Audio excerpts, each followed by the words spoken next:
ओम नमः शिवाय। शिव महापुराण वायव्य संहिता अध्याय 3 नेमी चारण्यनी कथा। ब्रह्माजी बोल्या, हे ऋषिओ, जे मन તેમજ વાણીથી અતીત છે, બ્રહ્મા, વિષ્ણુ, રુદ્ર વગેરે તથા મૂળ ઇન્દ્રિયની સાથે સર્વની રચના કરે છે, જેમની કૃપા દ્વારા મને પરમ પ્રજાપતિ પદની પ્રાપ્તિ થઈ છે, જેના દ્વારા સમસ્ત બ્રહ્માંડ વ્યાપ્ત થઈને રહેલું છે, જે સમસ્ત બ્રહ્માંડને ઉત્પન્ન કરનાર, સર્વ ઉપર શાસન કરે છે, અદ્વિતીય સદાશિવ છે અને અન્ય કોઈ પણ પર બ્રહ્મ નથી. જે કોઈ પણ પ્રાણી તત્વરૂપ શિવનું ધ્યાન કરે છે તે મૃત્યુ પછી સાંસારિક બંધનોથી મુક્ત થઈને પરમ પદને પ્રાપ્ત કરે છે, જે સૂર્ય, ચંદ્ર, અગ્નિ, વીજળી વગેરેને પોતાના પ્રકાશ દ્વારા પ્રકાશિત કરે છે, સમગ્ર વિશ્વને જ્યોતિર્મય અલૌકિક કરે છે. શ્રુતિઓમાં પણ આ પ્રમાણે જ કહેવામાં આવ્યું છે. આ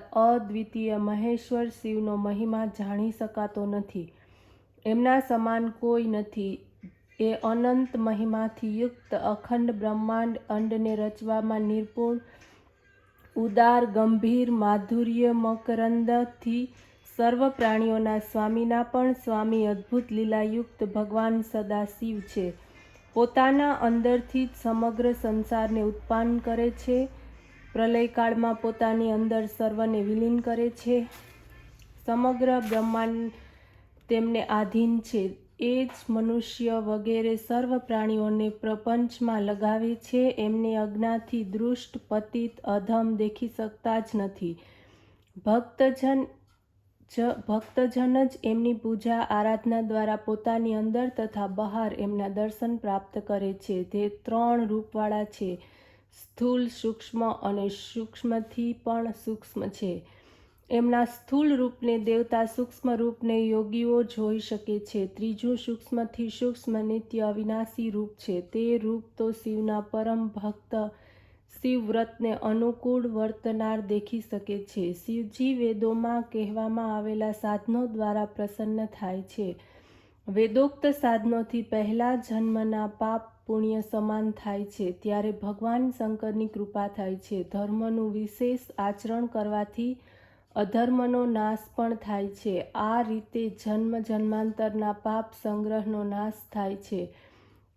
જ્ઞાન સહિત અચલ ભક્તિથી પ્રાપ્તિ થાય છે. એમના ગુણ સમૂહોનો સમજવાને માટે સૌથી પ્રથમ એમની પરમ કૃપા હોવી જોઈએ.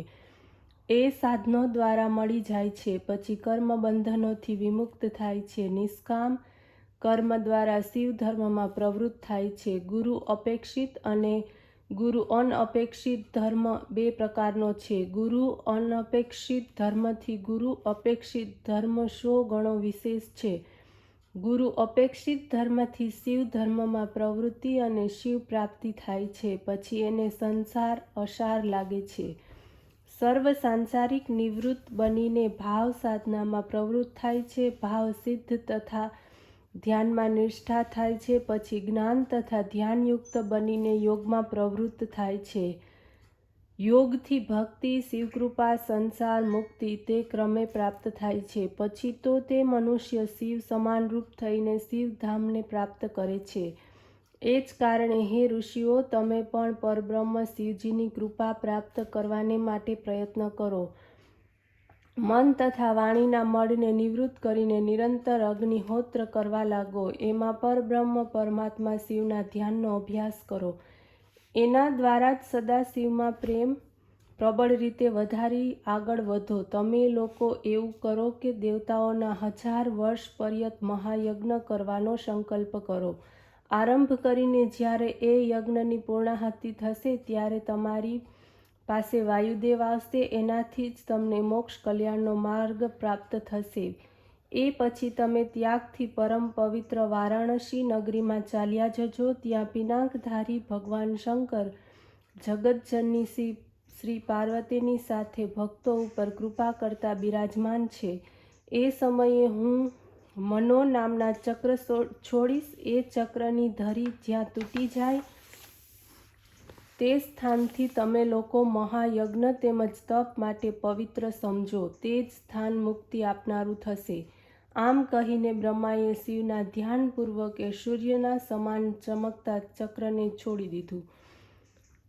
પછી તો સર્વ ઋષિઓ બ્રહ્માને પ્રણામ કરીને ચક્રની પાછળ ચાલવા લાગ્યા. તે ચક્ર ચાલતું ચાલતું કોઈ પરમ વિશાળ ભૂમિખંડ ઉપર જઈ પડ્યું. ત્યાં એક મોટી શિલા હતી, એની સાથે ટકરાયું. એની ધરી તૂટી. એ કારણે તે પૃથ્વીખંડ પર પવિત્ર યક્ષ ગંધર્વાદિકોથી સેવિત નૈમિચારણ્ય નામથી વિખ્યાત થયો. ઋષિઓએ ત્યાં જ મહાયજ્ઞ કરીને દીક્ષા ગ્રહણ કરી. એક સમયે રાજા પુરુરવા ઉર્વશીના સાથે વિહાર કરતા ત્યાં આવી પહોંચ્યા. તે 18 સમુદ્ર દ્વીપોના સ્વામી હોવા છતાં પણ તે રમણીક ભૂમિખંડને માટે લલચાયા. મોહમાં આવીને અજ્ઞાનથી મુનિઓને તે સુવર્ણ વેદીથી પણ પડાવી લેવાને માટે લાલાયિત થયા. મુનિઓએ પણ ક્રોધમાં આવી જઈને રાજા ઉપર કુશનો પ્રહાર કરીને તેમને મારી નાખ્યા. અને તે આ ભૂમિખંડ છે જેના ઉપર બેસીને બ્રહ્માએ પહેલા સૃષ્ટિ રચનાનો આરંભ કર્યો હતો. આ ભૂમિને પ્રાપ્ત કરીને આ ઋષિઓ અત્યંત આનંદિત થયા. ઓમ નમઃ શિવાય.